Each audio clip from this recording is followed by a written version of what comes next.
Okay, today we are on using tables to write linear and exponential models. So just to review, a linear model is y equals mx plus b, where b is the initial amount, also known as the y-intercept, and m is the slope or the rate of change. And then reminder about the exponential model. That's y equals a times b to the x power. And this time the a is the initial amount, or also known as y-intercept. And b is the rate that it's growing or decreasing by. All right, so how can we tell based on a table if it's linear or exponential? And here's what you guys have to look for. First of all, look at the x's, and they're all increasing by the same rate, right? They're all going up by 1. Okay, so when that happens, we can just look at the y's and see how the y's are changing. From 2 to 5, we're going up by 3.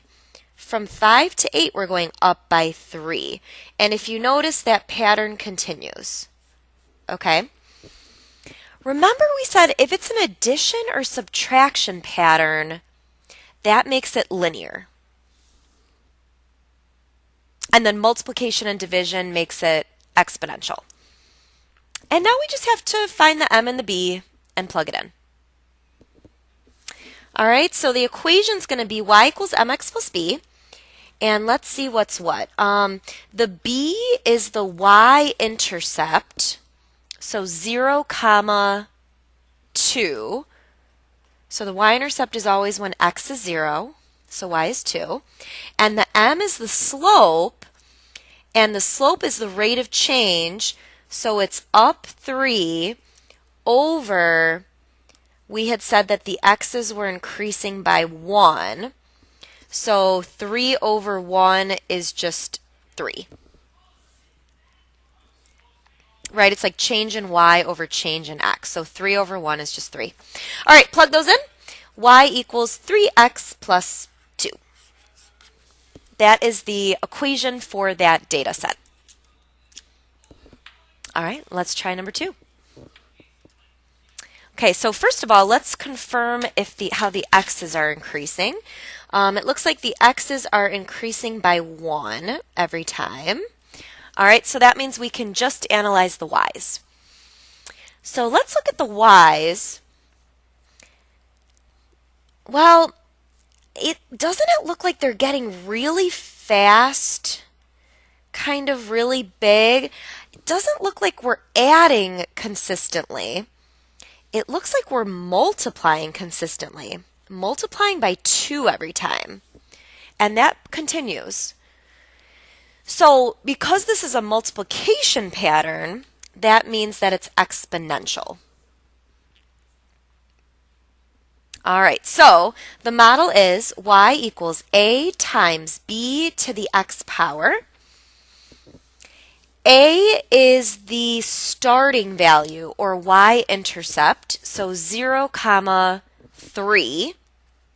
And b this time is the growth factor. So since we're multiplying by 2, b would be 2. All right, if we plug those in, the model is y equals 3 times 2 to the x power. And what this does is, if you were to plug in any of these numbers for x, it would give you the y. So feel free to test that. All right, I need to do one more. Number 3. Let's look at this one. Again, first just check the x's. They're all increasing by 1, so we can just look at the y's. All right, what is the pattern to get from y to y? It's got to be consistent throughout.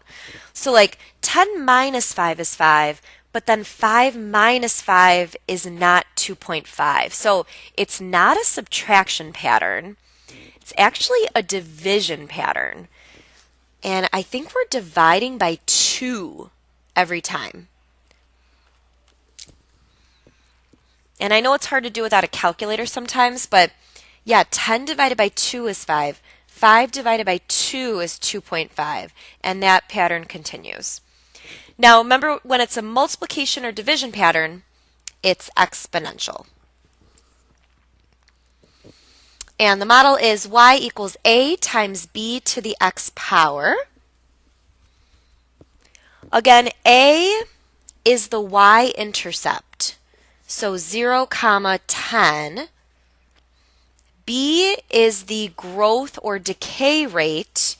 Since we're dividing by 2, you have to write it as a fraction multiplying by 1/2.